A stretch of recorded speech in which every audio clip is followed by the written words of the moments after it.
ফকিন্নির বাচ্চা ব্যাপারটা কি? It is a mindset. It doesn't mean that you are poor. You are economically weak.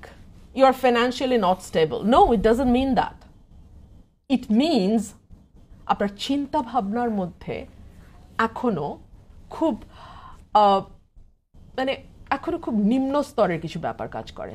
আপনি নিশ্চয়ই লক্ষ্য করেছেন হুমায়রা নূর নামের একজন নারী নেত্রী, ওদের যুগ্ম সদস্য সচিব, তিনি কি ধরনের ভাষা ব্যবহার করেছেন?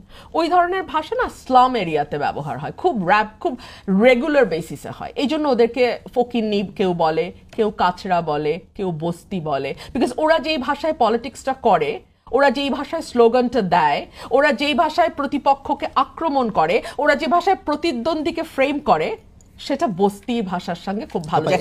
আওয়ামী লীগের সম্পাদক বললেন, আপনি যে ফকিন্নির বাচ্চাটা বললেন, নিচে যে আমি ছবিগুলো শেয়ার করেছি ওগুলো দেখেছেন?